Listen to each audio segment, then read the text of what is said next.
Hey there, this is Yarrow, and welcome to Vested Capital episode number 15, a flashback episode featuring my guest, Todd Garland from BuySellAds.com.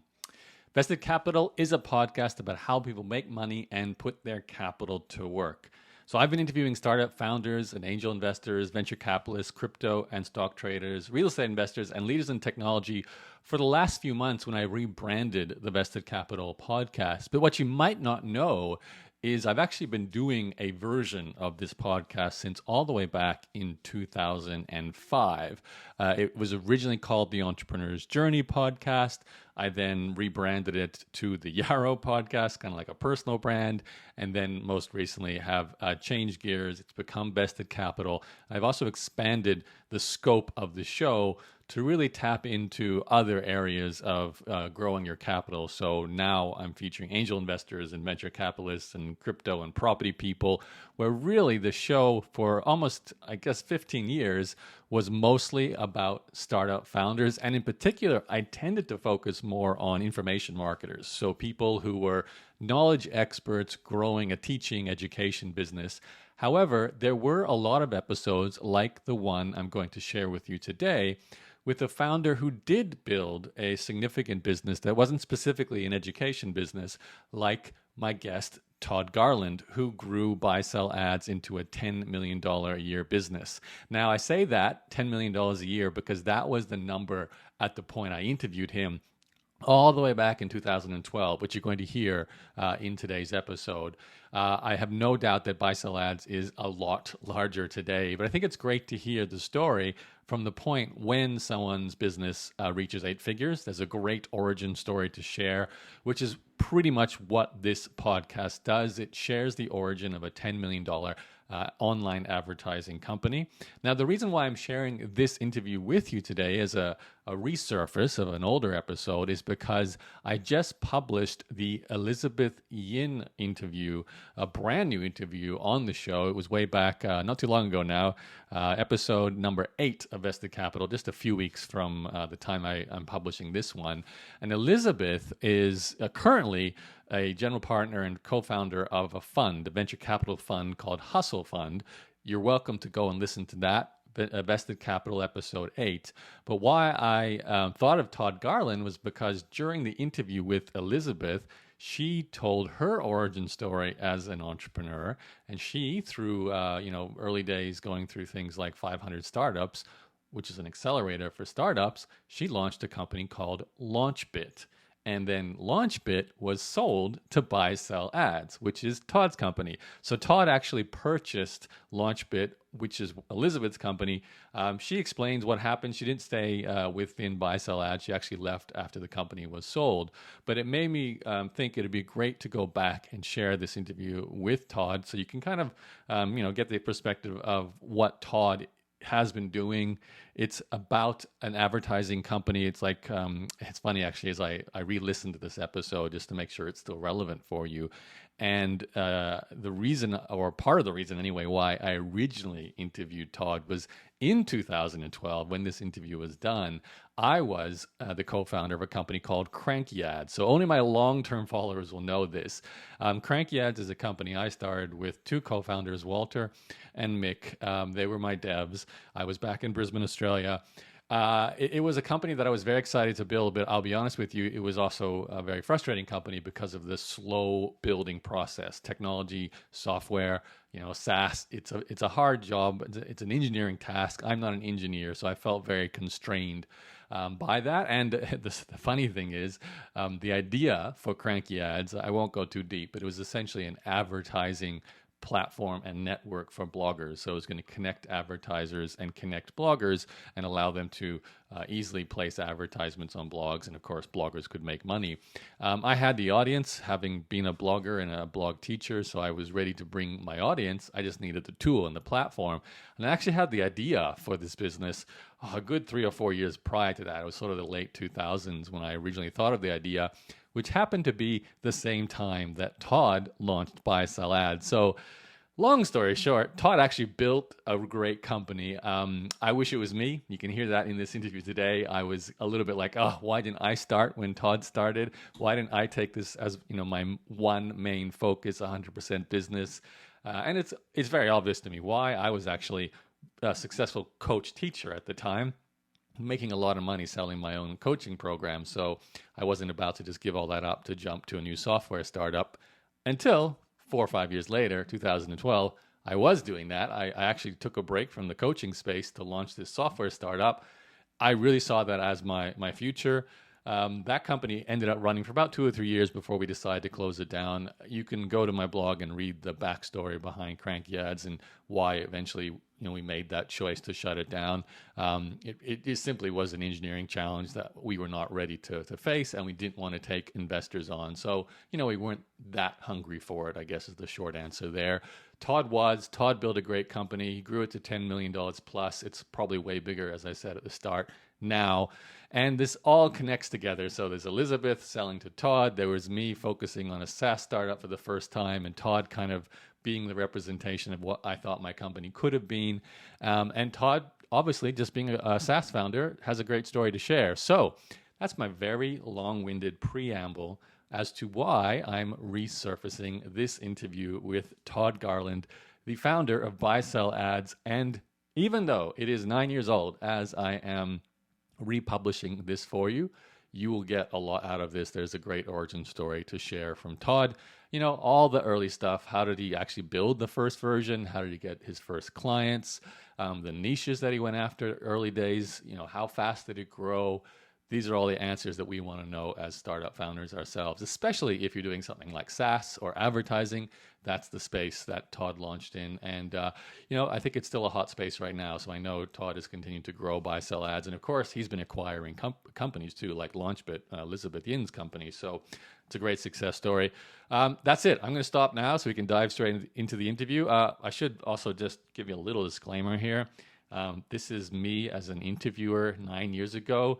I listened to this interview and I cringed a little bit with a few things. So it's still a good interview. You probably won't notice it. It's like when you're listening to your own voice, you're like, oh, why did I talk like that? Oh, why did I ask that question?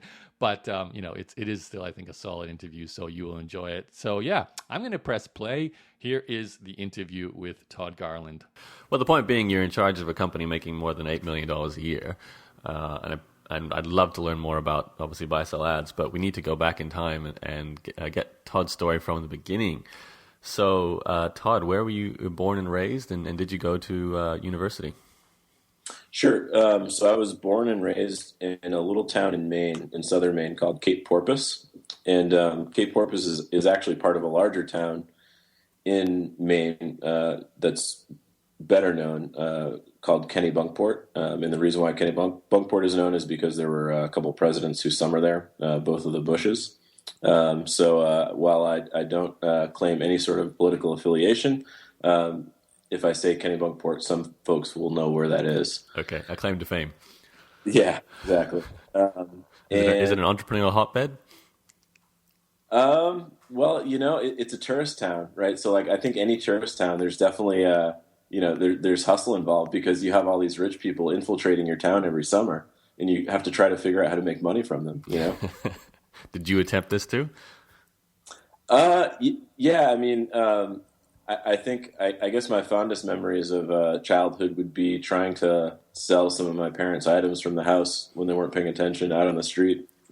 I'd set up these impromptu yard sales and stuff like that. Without them knowing.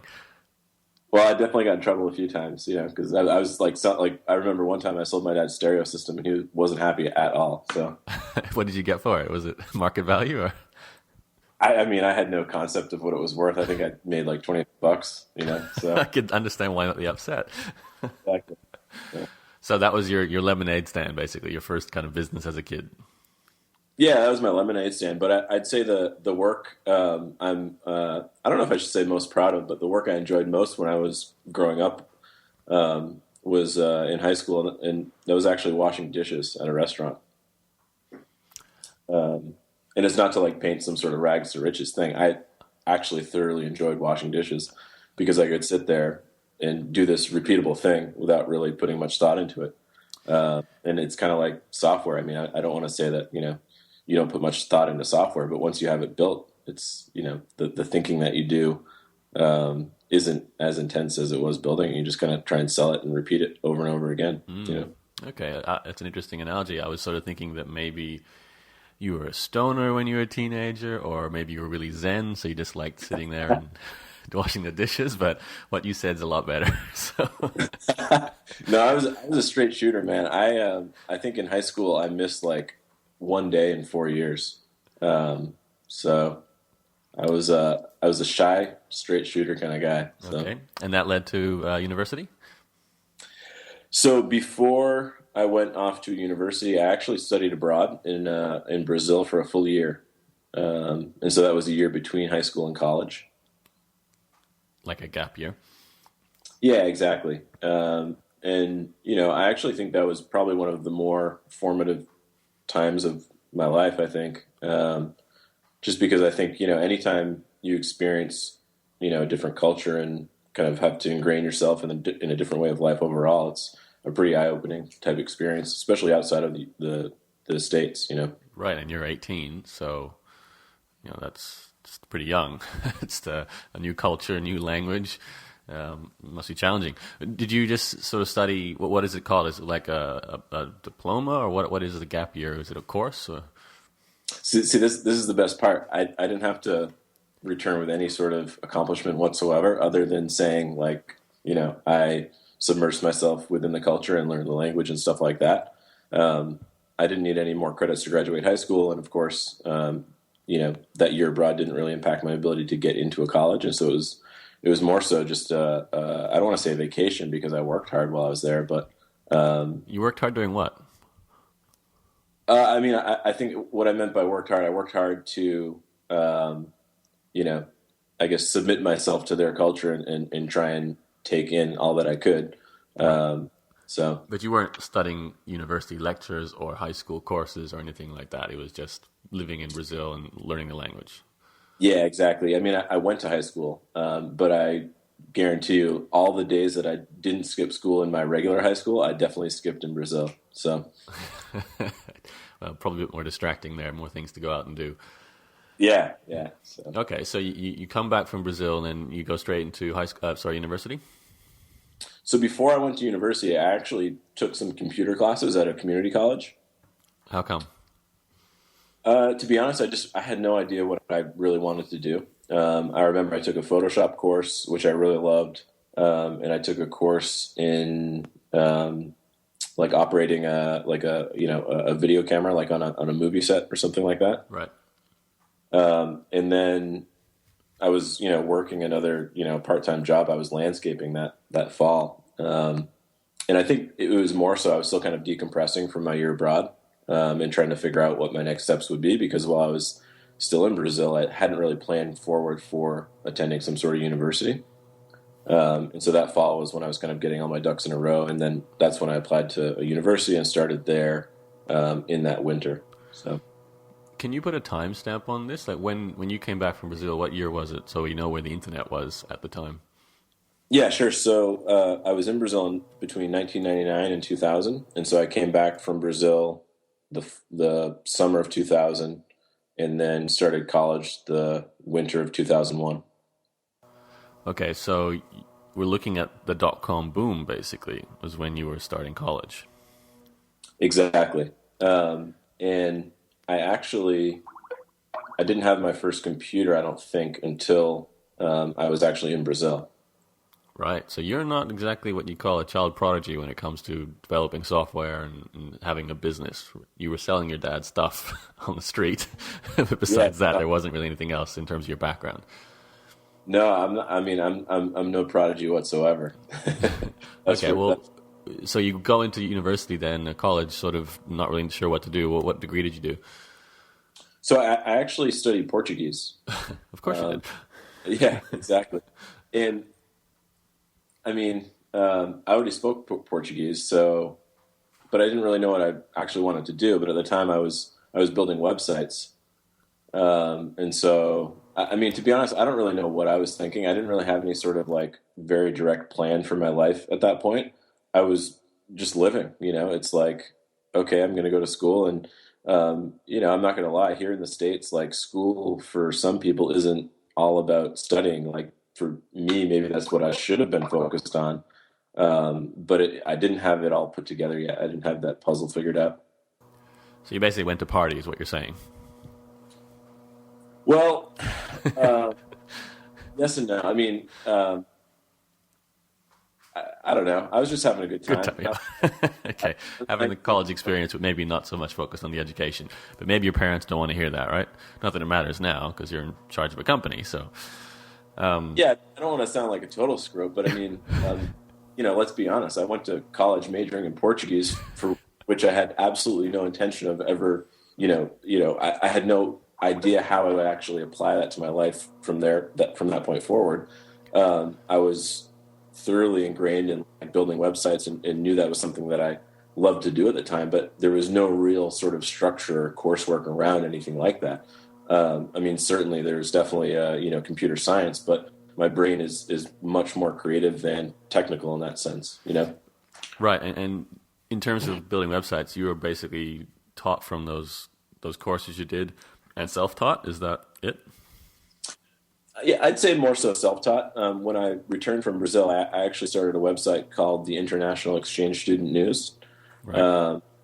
And that's really what, is my first experience building something online. And, I had to figure out how to do it because I couldn't afford to pay anybody to build the site for me. And that was a hobby, though. That never became like a money-making business. Yeah, definitely. It was funny.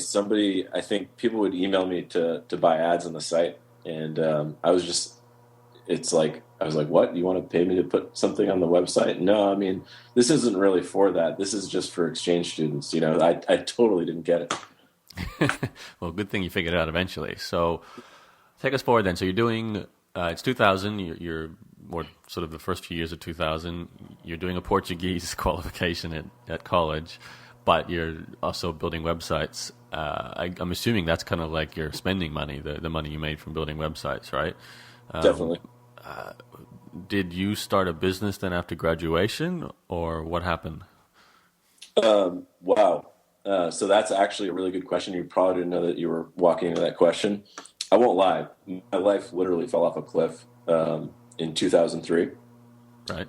And the reason why is because both my parents actually passed away within 2 months of each other. Oh, wow. Yeah. So all of a sudden, the party and good time at college came to a screeching halt. And that was unrelated how they died, or? Yes, it was unrelated. So you did not see this coming, that's for sure. No, not at all. Okay. So yeah, well, how did you continue from that point forward then? So, I mean, I think for me at that point, because I had fallen behind a full semester in college, and most of my friends were actually already a semester ahead of me because I had started halfway through the year when I first started college. And so all of a sudden they were all graduating and I was still going to be there for another full year. Having my parents just died, I was like, oh, great. So now I'm going to be here trying to deal with this. Clearly my parents aren't around. Now my friends are going to be leaving. I'm going to go crazy in this place in Western Mass. Like, it's just not going to work. And so I still didn't really know what to do. I'm not going to lie. And I sent around my resume to a few. I actually thought it was fun at the time. I was like, I'm just going to send my resume to some of these companies in Boston and see what happens. And luckily, I ended up meeting with these two other guys who had, I guess, what we called an interactive agency at the time. And, they were just in the process of really starting that company and stuff like that. And so I actually entered at a great time. Took a full-time job there, and it was, all of a sudden I was no longer in college. So I guess you could say I'm a dropout. Okay, so you actually didn't finish the degree. That's correct. Right. So I didn't finish the degree. I still want to, but it's definitely taken a back seat in terms of, where I spend my time. Yeah, fair enough. Okay, so you're working at, what was it, an interactive agency? So what do they do? So basically the same thing I was doing freelance. We built websites for other people. We managed, search marketing campaigns. We sold SEO before we even really knew what SEO was. Kind of back in those times when it's like the whole pitch was, a website is an online brochure. As crazy as it sounds, like that was literally like part of the pitch that actually made us a decent amount of money back then. Yeah, So, right. Okay, so you're sort of capitalizing on that initial move with all these companies wanting to have a web presence, and really that was, I guess, the early days in some regards. So static brochure websites. Did advertising come into it by then? Are you starting to see that as a revenue stream anywhere, or are we still far away from kind of seeing the vision? we're getting closer, but more so. I mean, we were spending advertisers' money managing paid search campaigns, Right. and so Was that pay per click though? yeah, that was Yeah. pay per click. Okay. And around the same time, I'd say after I'd been working there for a couple of years, I started playing around with some websites as a hobby. And so one of the sites I ran was CSSElite.com, which was just another one of those CSS galleries, which were a dime a dozen back in the day. I'm assuming by now you've actually developed some good design skills, because if you're starting a CSS-based website, you obviously have an eye for design, or care about that industry a lot. Yeah, I mean, I think I could say that. I mean, I built a lot of sites for a lot of clients, and I definitely discovered some sort of good fit there with my personal skills in terms of CSS. I mean, that's back when we were first switching from tables to CSS based layouts, and luckily that whole thing kind of clicked in my mind early on. And that's when I feel like in terms of my actual skills, they started to really accelerate. Okay, and in terms of your entrepreneurialism at this stage, you're an employee still. You haven't really had a business yet. Are you hating being an employee, or is it okay? Like, where's your attitude towards breaking free from that 9 to 5 role? So I actually owned a small percentage of that business, Okay, and so it was almost like a partnership. Like the two guys were much older and much more experienced than I. They owned the lion's share, but I did have a small chunk and got distributions from that. So it was actually a great little gig straight out of college. For a dropout, of course. and you were getting a salary, I presume, too. So, Yeah, exactly. so were you experiencing like a startup company there? Did you sort of notice the dynamic nature of the business, or were you really just putting out websites and you were sort of doing the grunt work for clients? Yeah, I mean, I was definitely doing more grunt work. I'd say, I mean, back then, that's like, so we're talking 2005 now. Right. I still feel like the whole startup thing was pretty young, and I myself was incredibly naive. I mean, for example, like I didn't even really know what venture capital was, or like I had no idea. Like if somebody said venture capital to me, I'd probably just nod my head and smile. Okay, so you're involved in this company. Then how does and you start a CSS website? Now that website actually had a big part to play, didn't it, in eventually launching Buy Sell Ads? Is that right? It did. Okay, so is it safe for us to jump into that connection now, or is there any little businesses we're missing out on here? No, that's it. I mean, I had those two sites, CSS Elite and a similar site called 13 Styles, and that was really the what started the whole idea behind Buy Sell Ads. So were you running those websites as hobbies on the side of that full-time job? Well, I mean, I kind of started them while I was on my way out the door there, so it was kind of in between that company called Ninefire and when I went out to do freelance again. But yeah, so I was basically running these on the side as hobbies. How did you find growing them? Was it easy? Because obviously that was a fairly crowded space, the design space. Maybe tell us how you grew the websites. That's probably since it's the start of Buy Sell Ads. How did you grow these two design-based websites? Yeah, I mean, a lot of it was SEO, and a lot of it was not like a lot of reblogging. On CSS Elite, I'd kind of keep track of lots of resources and things that people were posting about, how-tos, demos, stuff like that, and I'd link out to them.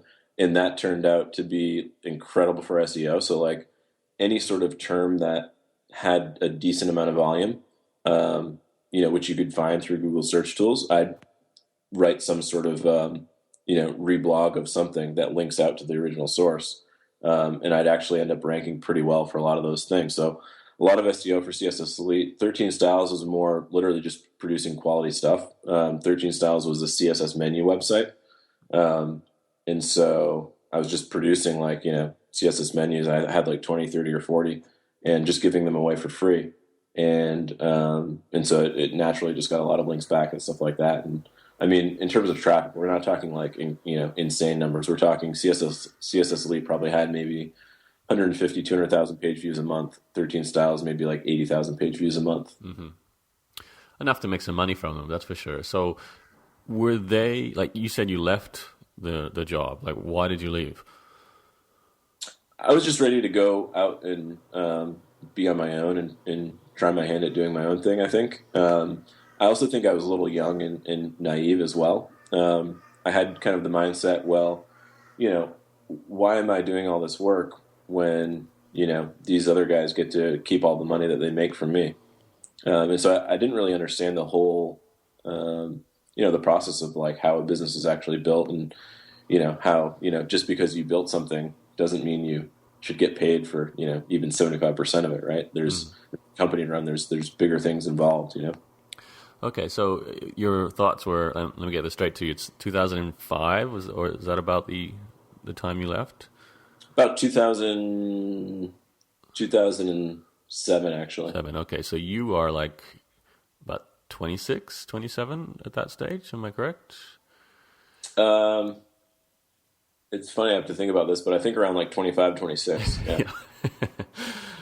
Okay, so you've been earning a salary. Like the decision to leave, were you jumping to a soft landing, or were you did you have a bunch of money saved up and then you just said, you know what, I'll figure out how to make money from there? What was the plan, Todd? Yeah, that's a good question. So, I mean, like I said, I owned a little bit of the company, and so I ended up selling my portion back to those guys when I left.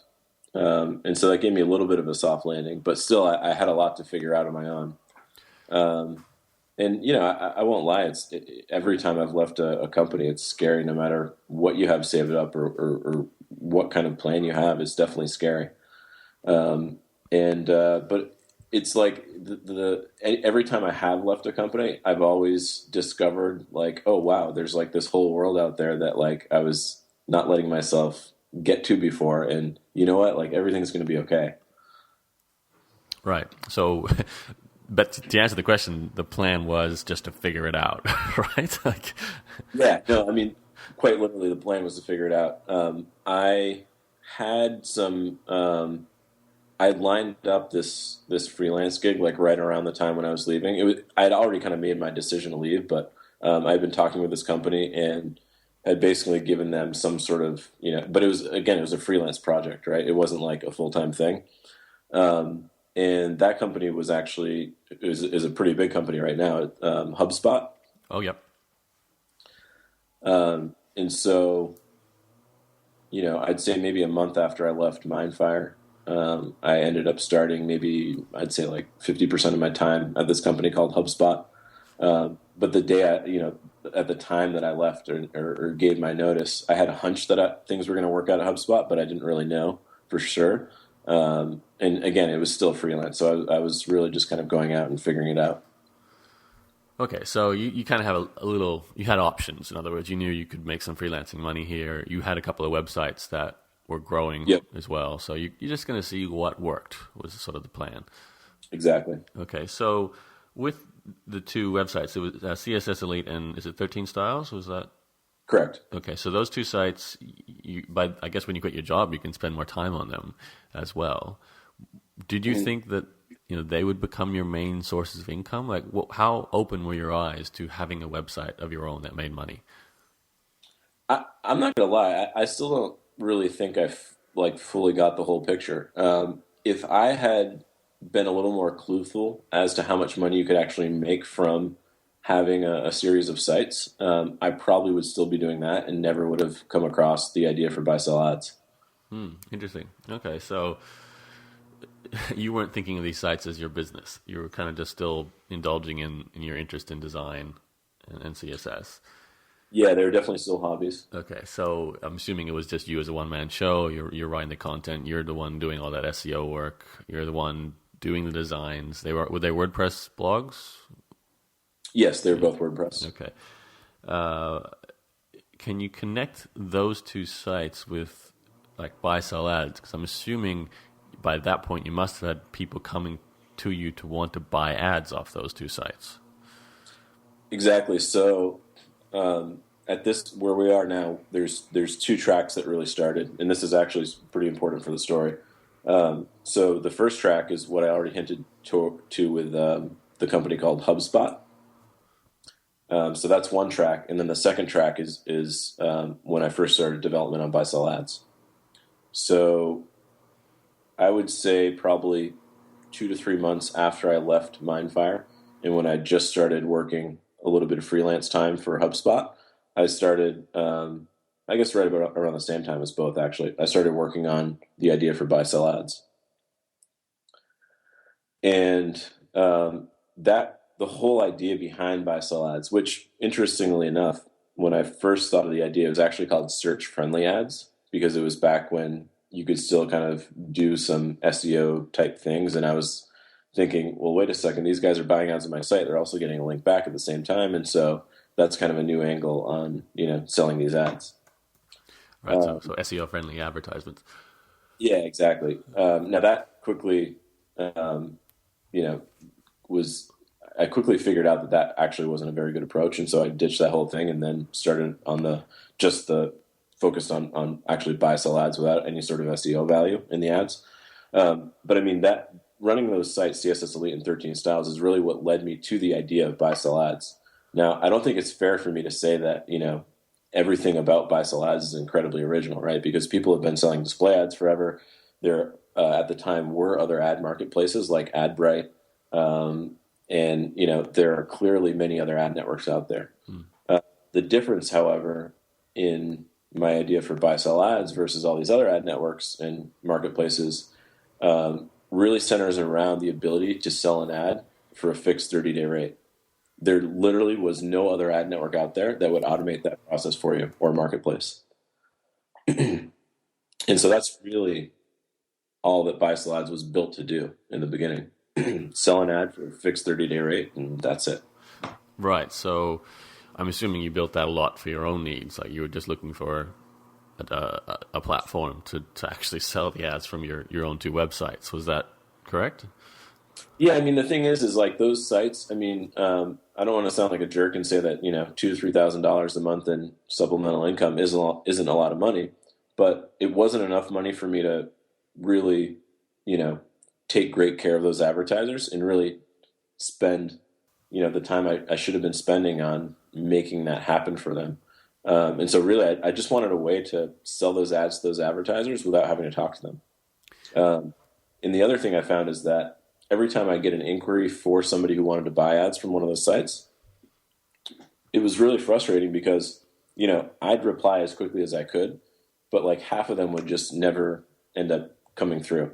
And so I wanted a way to capture that impulse when they were in that state of mind, when they're ready to buy something and ready to take action. And so really what I wanted was, a conversion page, like, oh, you want to buy an ad on the site? Okay, just click here, pay here, and we're done. And then the ad's live, right? Right. So no negotiating via email or phone call or just anything like that. Here's how much you pay per month. Here's a way to buy it. Here's a way to pay, and away you go. Yeah, exactly. Take it or leave it. I think one of the other main differences, with something like a buy sell ads is that you're not putting these fictitious prices out there, right? You're not saying like, oh, this is a $35 CPM, buy it or not, right? Like clearly, if anything that's priced unreasonable, somebody's expecting to negotiate. But if you price something reasonable and attach a way for somebody to actually take some sort of action by that, better things will happen. You're reducing the friction. Yeah, exactly. Yeah. Okay, so tell us about your life though at this point, because you're living off a combination of freelancing income, advertising income from your own two websites, while you're sitting there personally coding up buy sell ads. Is that a correct picture at around 2007?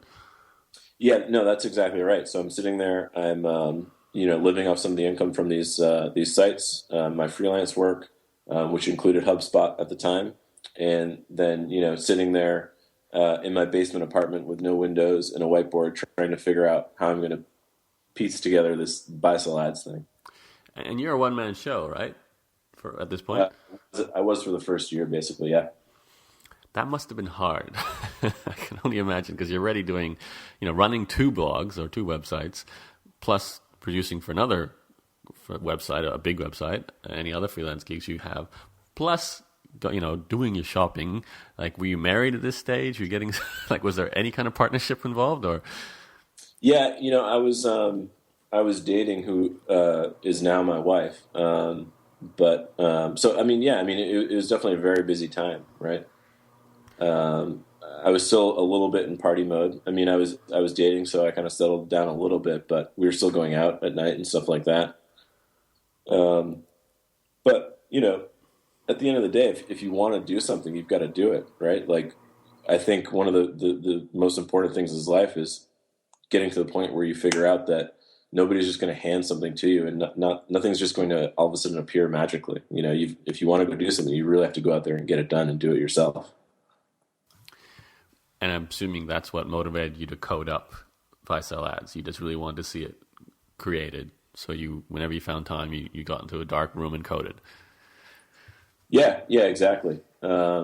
It's something I really wanted to use on my own sites. I was like, every day I'd sit there and say, oh man, I can't wait until I can, just put this ad code here and have it like work magically somehow, Yeah. Okay. Given you were juggling so much then, and there's a lot of people who I think when they just start their companies, that's when they can have the biggest challenges to get to the success point. What made the difference? Like, why were you able to manage so many different things so well when so many people seem to struggle, to do one thing, especially because a lot of people do a full-time job and they're looking to find the hours outside of the full-time job to get a company going. Mm-hmm. What for you was, I don't know, is there a productivity technique or a mindset? You mentioned before, obviously, the drive to want to see something created, but from practical standpoint, like, was there some structure to your life at this stage?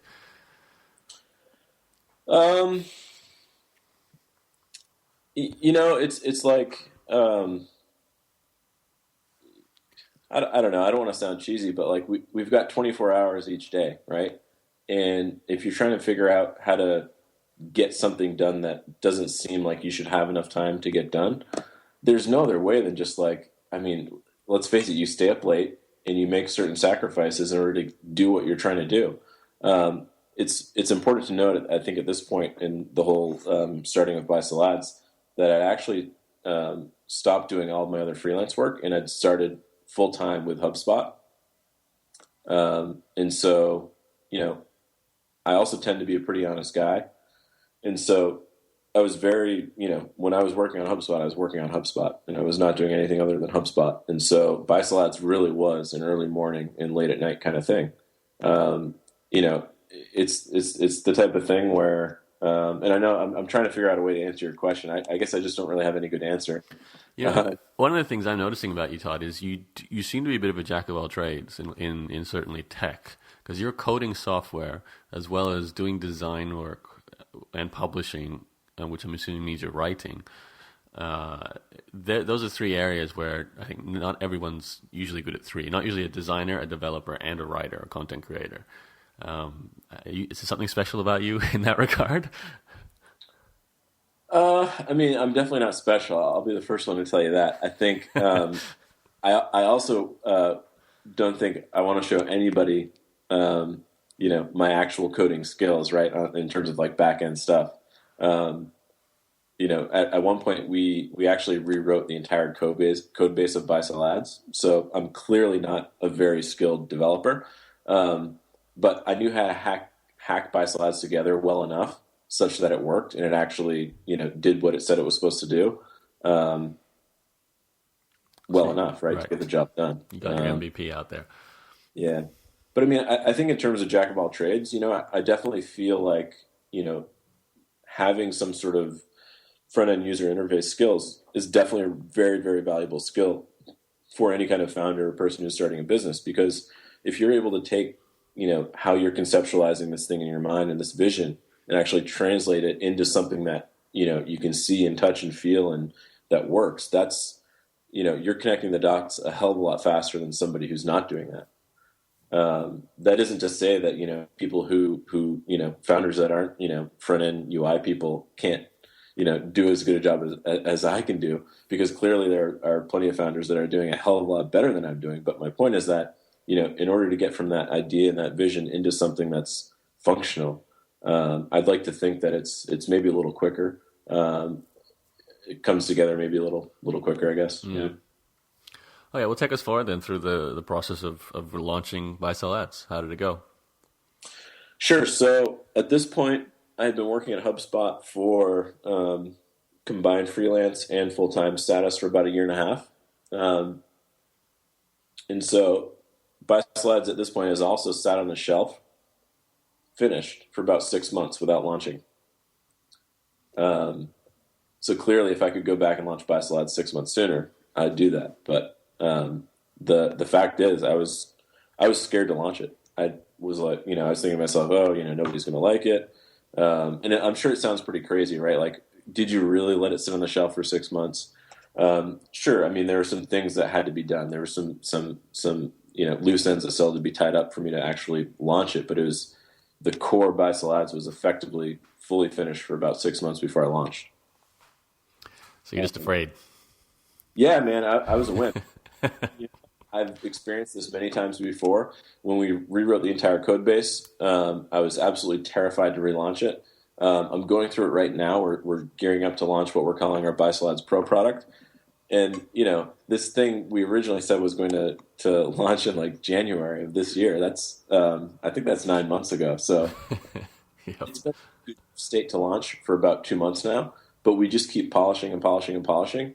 And we finally gotten to the point where we're actually going to launch it. But a lot of what's held us back from launching it now versus 2 to 3 months ago is me, right? Like, I just have this thing where it's like, I don't know, I need to make sure that it's ready. I don't feel if it's good enough. Like, it still needs to have some work done. So not one of my best qualities. But. Perfectionism was always a trap for entrepreneurs. What was the plan with Buy Sell Ads when you first launched it? Was it just put it out there and see who used it? Or was it really like, I'm going to make money from this, you're going to take a cut from advertising straight away? Yeah, so the goal of Buy Sell Ads in the first year, I wanted to get to the point where I was making $5,000 a month, right? Okay. So clearly you can see at the outset, my goal and vision for this wasn't as big as it is now. It was very, very naive, very, I just had no clue what I was getting myself into. I won't lie. But you had a business model ready to go. Yeah, I mean, the business model was rock solid. The Excel spreadsheets looked great. Everything worked out, right? But again, I was shooting very, very low for this. I really didn't have any sort of background in display advertising or startups, as we call them now. I mean, I feel like there's a lot more. There's a much larger kind of startup movement now. A lot more education, a lot more literature, a lot more kind of buzz out there, and people advocating for what it takes to actually build these companies. Around the time I launched Buy Sell Ads, it definitely wasn't to the point that it is now. Maybe it was like that in Silicon Valley, but it definitely wasn't like that in Boston. Okay. But when I say you had a business model, you were planning on, here's an advertising management tool that allows you to sell direct to sponsors on a monthly basis, like a set time basis. Mm-hmm. But if you use it, I'm going to take a cut from those ad sales. Like, that was what you had from day one. Exactly. Okay, so can you tell us what happened? Like, did you just press the on button and then tell a few websites that this was available, or how did you roll it out? Yeah, no, I mean, that's pretty much how it went. So I put the site live. I put my own websites on it. I reached out to some folks that had sites in my same niche, I guess I'd say, who I'd become friends with through running those sites. And, it was literally like the first handful of people I reached out to were like, oh my God, this is exactly what I need, and got set up. And then, I mean, if I look back, I can pull this up here, but I actually kind of know it by heart. If I look back through the first like 3 months of launching the site, it quite literally took off. Why do you think that is? Was it something about the market? Because I'm assuming you were in the design space, so it was mostly design websites who started using you. And I mean, I've got a little insight, I guess, in this area because I've been looking to take clients on for our own similar type of service. And, you face resistance about taking a 25% cut from advertising. And if they're not a large enough website, they're not going to make any ad sales anyway. So, how did this all roll out for you so well, I guess is the question. Yeah, I think it's because we were solving one thing that was it was very clear what it was that we were solving for these publishers, and they got it right away because they were selling ads the same way I was selling ads on my hobby sites. Mm-hmm. And it's that we were providing their advertisers and them a way to like close a deal very, very quickly without anybody having to do anything except upload an ad and pay for it. And that's the only one thing that we did really, really well. It's important to note that back when we first launched, a ton of stuff was manual. If you needed to cash out money or withdraw money from your publisher account, you literally had to send me an email. If you wanted to cancel a subscription, or if you were an advertiser who wanted to cancel a subscription, you just send me an email.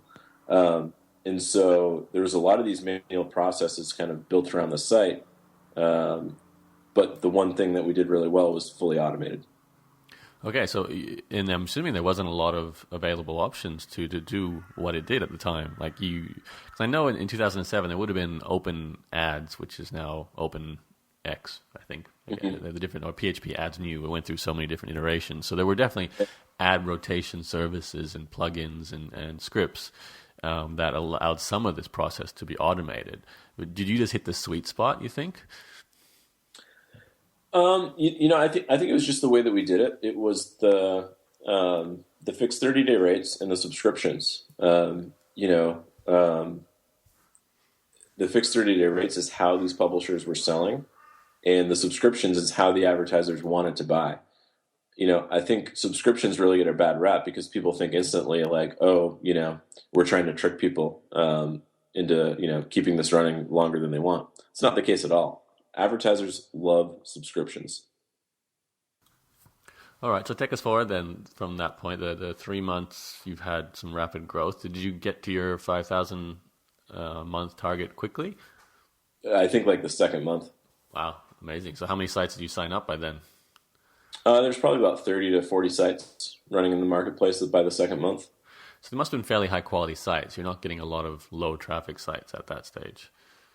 Yeah, I mean, we definitely got. They're all decent, very decent sites. So, okay.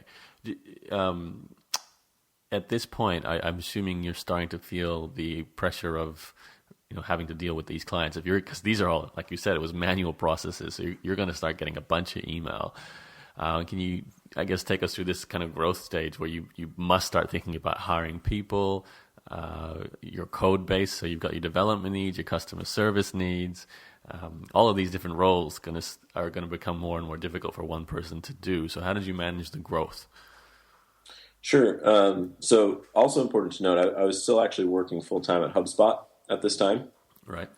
And so this was still a night and weekend, early morning, whatever type project for that entire first year. So in February 2008 is when we sold our first ad.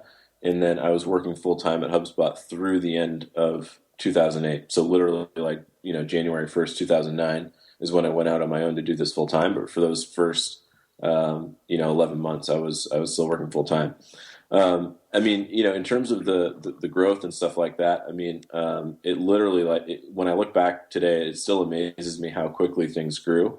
But I have to say I loved it. Like the whole, issue behind people having to email me for, silly stuff like withdrawing money and canceling subscriptions. I loved it, right? Because it gave me that opportunity to engage with all these users.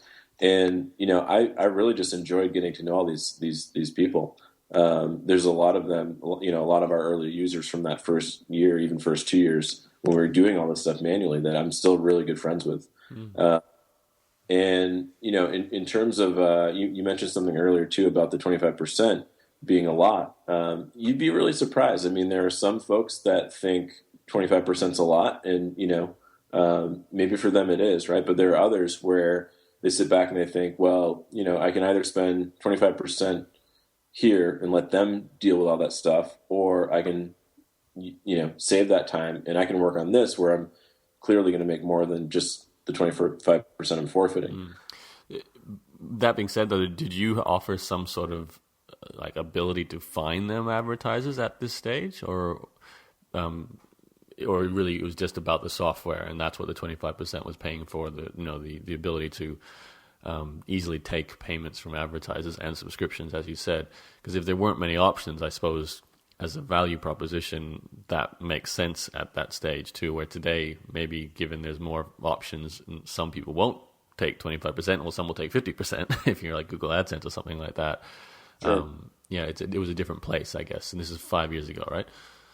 Yeah, I mean, this is definitely a while ago. There were definitely fewer options. But, I think, the 25%, when I ran the math and, built my spreadsheets and stuff like that, that was literally, the lowest I could go and actually turn this into a business. Yep. How I got to the 25% was just putting my kind of thumb in the air and saying, oh, let's do 25%. And then when I went actually through the process of seeing how that worked out with our expenses and growth and stuff like that, that's actually like anybody trying to do this for less than 25%, I get a great chuckle and I just kind of, say, well, good luck, my friend. Because it's hard for anything less than that. Yeah, I agree. So take us through the growth.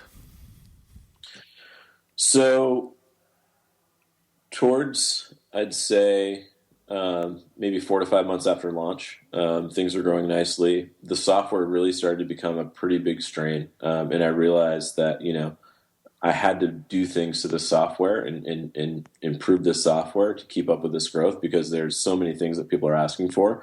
People that are loving the service, loving the site, but they need these, extra things to make it that much better for them.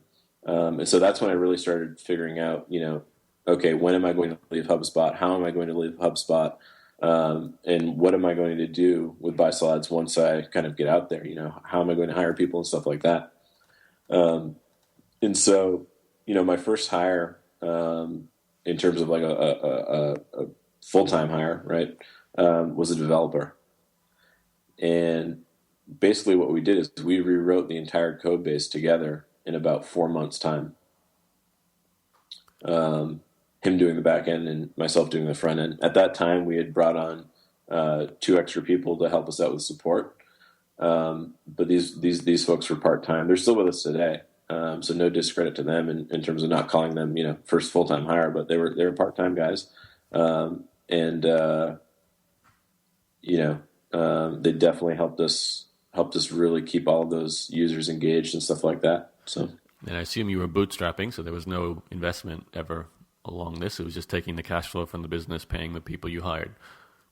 Yep, exactly.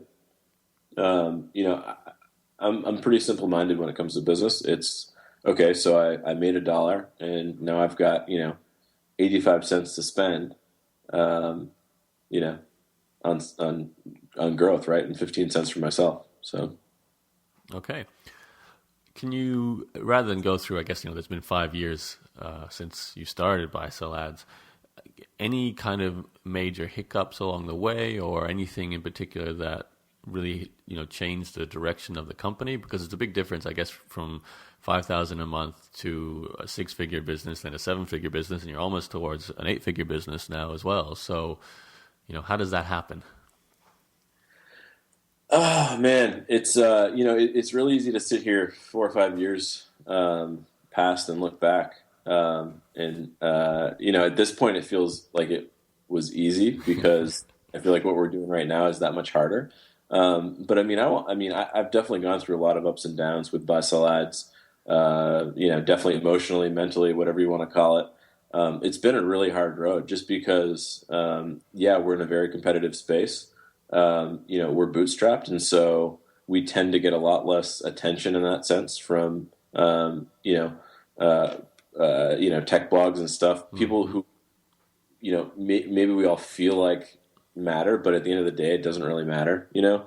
Um, we've been working I don't know how else to say it. We've just been working our asses off. Well, maybe I could be more specific in terms of the two elements of the business that I guess drive your company is getting new websites to use buy-sell ads and getting new advertisers to purchase advertisements. So you get your 25% there too and drive your cash flow. At some point, like if you had to, to hire a sales team to recruit both sides of that relationship, or has it all been organic? So a decent percentage has been organic. And that has been, one thing that I'm pretty proud of about buy-sell ads is that we've been able to kind of, churn up that organic growth. And then the other side is exactly what you said, having a team that helps recruit and onboard folks, both on the advertiser and publisher side. We don't really call them salespeople per se. Mm-hmm. We're all, kind of account managers in a way. We have our, group of advertisers and publishers that we take care of. And let's say like the specific verticals that we focus on in terms of growing within our marketplace. I think one thing about buy-sell ads that's very important is that we let ourselves get very attached to all of our users. And so we advocate for them pretty aggressively, whether it be on the advertiser and publisher side. And we stay very, it's like we're Switzerland in the middle of, the advertiser and the publisher. Right. We don't get into any conflicts, and we kind of arbitrate, and we any sort of, disagreements and stuff. And we, try and make good, sound decisions. We just do what we call good business. When people ask, well, how do you figure out what is right to do between this advertiser and this publisher? It's like, I don't know. We just do what seems like the right thing to do, and it's worked out for us, right? It's almost like you have to be relationship managers here at the same time because you're dealing with those two groups. You have to get them on the phone and find out two sides of the story, and then decide, what really happened, and make a decision from there, right? Yeah, definitely.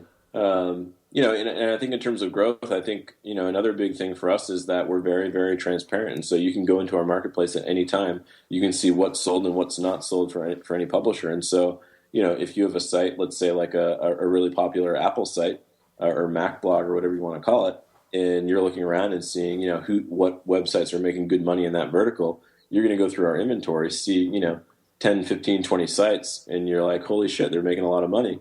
And you know exactly where that money's coming from, and that's from us. So it makes a very, very strong, case for that publisher to sign up with us. And then, let's picture them. They go, they fill out the form, they start talking to us, and they're like, oh wow, these guys actually know what they're doing. They're not a bunch of jerks. They reply to me. They reply quickly. They speak intelligently, and they sound like they know how to help me get from where I am right now to where I want to be. And so that's what's worked for us, really.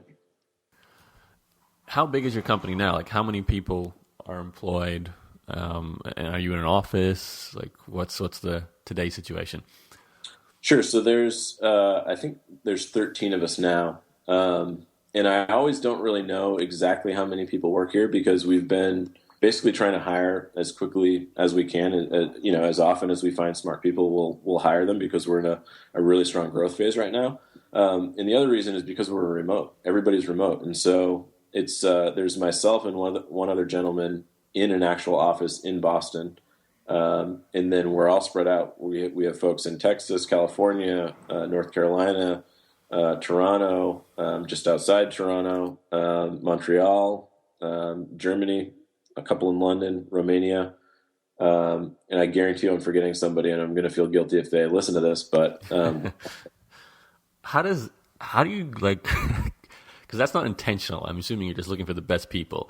How do these people come to you? Do you put job ads out there and then they just apply from anywhere in the world? You pick the best person? Like, how does this work?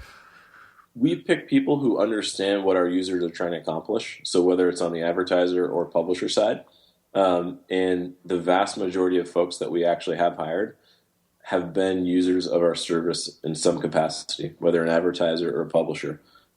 Just 2 weeks ago, we hired like one of our I'd call one of our kind of mid-tier publishers, right? So it's a guy who's right in our sweet spot, making a good amount of money from us each month.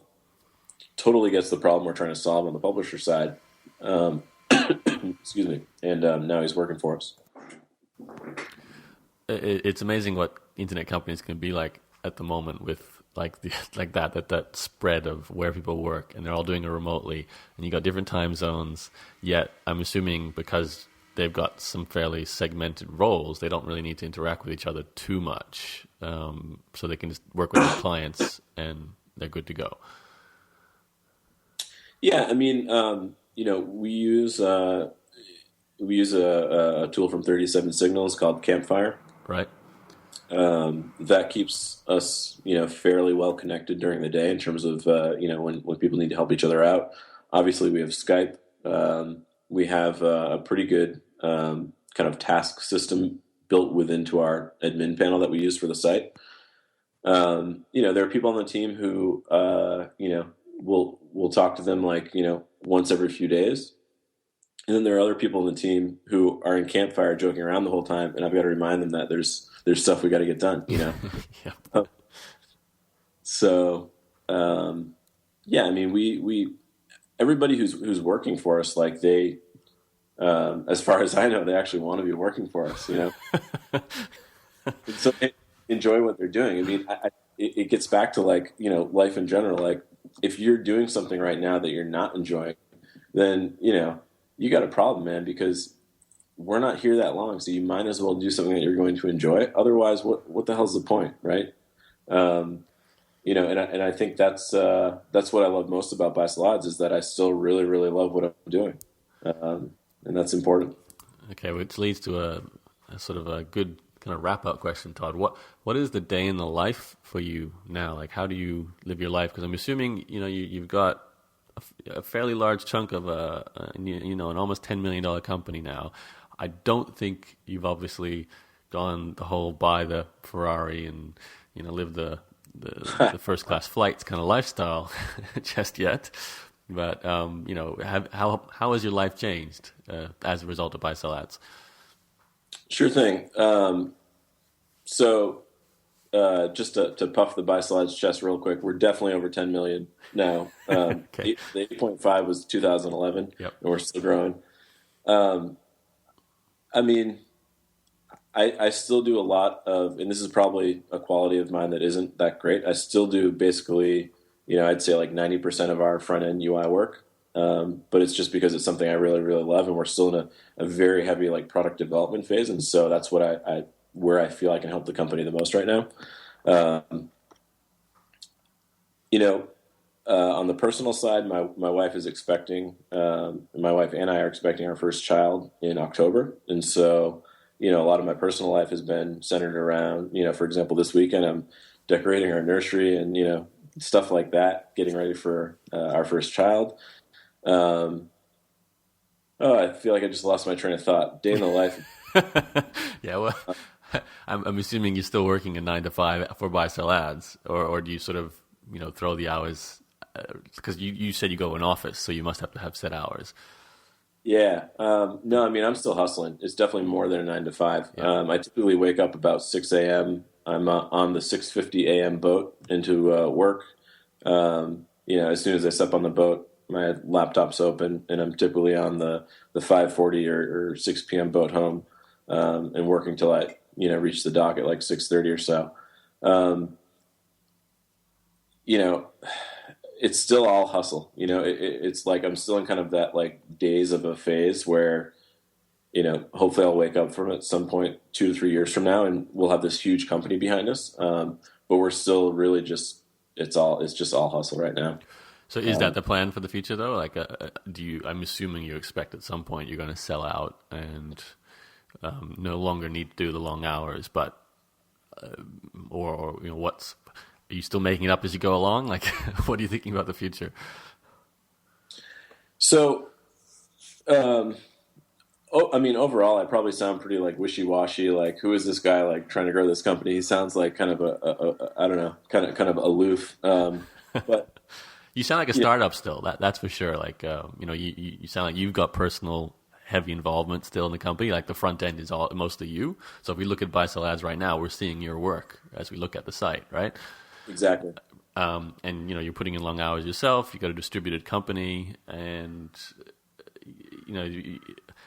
I guess it's because it's your baby and it's still your passion. So you're very truly heavily involved, and you see things you want to see built still. I'm guessing at some point you must think, though, that'll be enough and I want to exit, or not. Yeah, I don't think we're going to reach that point for a little while, and I'll tell you why. Right now, our current marketplace, it's a very important part of our business right now and going forward. But in terms of revenue and, what it does, I think if we fast forward 2-3 years from now, it's actually going to be one of the smaller pieces of our business. Right now, we're getting ready to launch our first new product, which is Publisher Pro. And so keep in mind, for the first 4 to 5 years of this business, the marketplace is the business. There's nothing more. And that is what, has fueled all of our growth until now. This Publisher Pro product is us kind of, taking a step up, right? And saying, okay, so we have this marketplace and people are buying and selling ads, and that's great. And it's a nice business. It employs, all 12 of us, and we have a good time, whatever. But there's got to be more. And so Publisher Pro is our first step into trying to figure out what more is out there. We believe that we can still help publishers do a hell of a lot more than what they're doing just through our marketplace. And, on the same token, we believe that we can help advertisers do a heck of a lot more than what they're just doing through our marketplace now. And, if you think about, people buying and selling display advertising directly from each other as the marketplace, and then all the other advertising and all the other monetization they're doing outside of that, it's just a much, much bigger space than just the marketplace. I think, we're also in a period where advertising online is definitely changing. How, I'm not really sure. But I feel like we're a pretty young, pretty nimble, I guess I'd say, company in the space who will hopefully be in a position to capitalize on any sort of change that happens. And hopefully we can be part of any sort of change that would happen. And so I don't know. There's so much going on in the ad space. It's still so incredibly young in terms of this industry overall, and I'm just really excited that we're a company that loves to build software and are still young enough without the type of baggage that some of these larger companies have, such that we can innovate in a time that's really important, which is right now. It'll be interesting to see when your baby is born, how you go with. Time management and because obviously you'll have slightly less time with the baby there. So theoretical. Yeah, it sounds like you're not thinking exit at all right now. You just have too much you want to build, and that's the plan. Yeah, exactly. I mean, we've had a couple opportunities to exit, and any opportunity that comes along, I definitely entertain it. Quite honestly, because it's kind of fun to go through that process up into the point where you actually have to do any work. And usually when it comes to the point in time where they ask me to do work is when I say, never mind. I was just trying to see what you're up to anyway. That made me sound like a real dick. I'm sorry. I don't want to come across that way, but yeah, I mean, an exit is like a complete afterthought at this point, because if we were to sell the company now, I'd always wonder what it could have been if we had kept pushing along and moving toward the vision that we're trying to build. And I don't want to live with that wonder for the rest of my life, especially, in case this is the last, exciting thing that I'm able to do. So. Yeah, fair enough. All right, Todd. Well, I think it's a great time to wrap up the interview. So thank you for taking the time to tell the story. You've done a lot, but obviously Buy Sell Ads is a massive highlight there. Let's just finish up with just one last question here, which is really just the question I ask everyone who comes on these interviews, because the people who listen to these interviews are usually in a situation where they haven't had a successful business yet. They're still trying to figure out what works and quit their job, have enough money to travel or do whatever exciting creative craft that they like to do. But reaching a cash flow positive business is quite challenging. It sounds like to me you haven't really had too much problems, or maybe in hindsight it sounds like that, but kind of like every project you've touched, whether it's been the the two hobby websites that grew to enough to make $2,000 to $3,000 a month in advertising income. You always had the freelance work available to you when you quit your job. You know, what would you give advice to these people who maybe don't seem to get that kind of result, or maybe it wasn't that easy for you? I don't know, but whatever the case is, like, what's the key to getting that point where you feel comfortable enough to live off whatever project you're doing?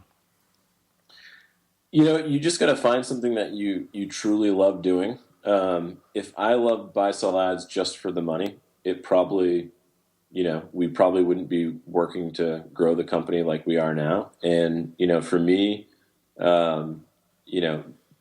building software is what I truly love to do. And so I know as long as I can, rub two sticks together and figure out how to make at least a little bit of smoke and somewhat of a fire, that I can probably take care of myself from building software. And so that kind of understanding that I myself, that's a passion of mine, makes me feel comfortable in what I'm doing, I think.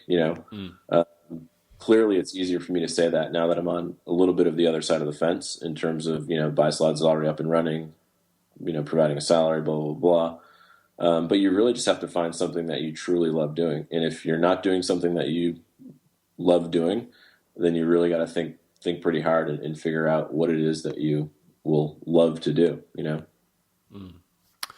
All right, that's a great point to end on. It's passion, not just the money, and I think that's been a consistent point for a lot of people, although I still know a lot of people who decide just to, make enough money, like go for a project that's about the money just so they can have a little bit of cash coming, and that seems to rarely work. So there's obviously got to be a connection here to the motivation behind it. So that's another person reinforcing that point. So thank you, Todd. Thank you again for sharing this story. Obviously, the main website, if you want to check out your work, is buysellads.com. Are there any other websites you want to shout out to? All I'd say is look out for pro.buysellads.com pretty soon. Okay, chances are when you listen to this, that may be out already. So go check that out, and I look forward to seeing that as well, Todd. So thank you again. Great. Thank you very much, Yaro. I had a great time. I really appreciate it. There you go, that interview with Todd Garland, the founder of buysellads.com. You can head to Buy Sell Ads and check out the website. It's still running today, 9 years later. Obviously, the company has changed. It's grown, but it's still doing the same thing. And I think it's really important to hear stories like this, especially at the point where I interviewed Todd. I was a bit green as an interviewer. He was probably a bit green as a person who tells his story. There was some slow parts in this interview, so I appreciate you getting all the way to the end. But hearing the step-by-step process to get to 8 figures, it's not an easy result. Getting to 10 million a year with a company is certainly not something that many people do, and it's an achievement. And hearing what Todd did all the way from the beginning, from day one, building the first version of Buy Sell Ads was very insightful. So I hope you got a lot out of that. Now, as I said, that was a re-release of a previous episode of my podcast back when it was called The Entrepreneur's Journey Show. This is the Vested Capital Podcast. It is a reboot. I have been doing way more episodes, very current, very fresh, with venture capitalists, angel investors, startup founders, even poker players. All kinds of stories are in just the last 14 episodes. You can go back. Plus, I do a mastermind episode with 3 of my friends. So there's lots of content you can grab if you're interested in entrepreneurship, business, making money, growing your capital, and so on. And the best way to make sure you get all of that now, the past, and the future is to subscribe. So if you're opening up this podcast right now on an app, just hit the subscribe button. It might be a plus sign or a follow button, whatever it is. You can subscribe that way, and you'll get a notification every time I release a new episode. Plus, you can dive back into the back catalog of all those episodes as well. And I'd really appreciate you, of course, sharing this with anyone you think would benefit. I'm a big fan of one-to-one sharing. If you have a specific person in mind who you think would like to hear Todd's story, obviously then share this. This is Vested Capital episode 15. And there's all the previous episodes too. So any friends or family members or colleagues who might be jumping into entrepreneurship or thinking about ways to make more money from business, from investing, from all kinds of different ways that people currently do it, That's what Vested Capital is about. So you can share it with them. Just send them to vestedcapitalpodcast.com or my own blog, yaro.blog, yarrow.blog. You'll find the podcast link there. And all the subscription buttons are available too, whether you're a Spotify or Google or iTunes or any of the other different apps out there for listening to podcasts. All the links to subscribe are there on my blog page. Okay, that's it from me. I hope you enjoyed the episode. I've got way more coming for you very soon. My name is Yarrow, and I'll talk to you on the next episode.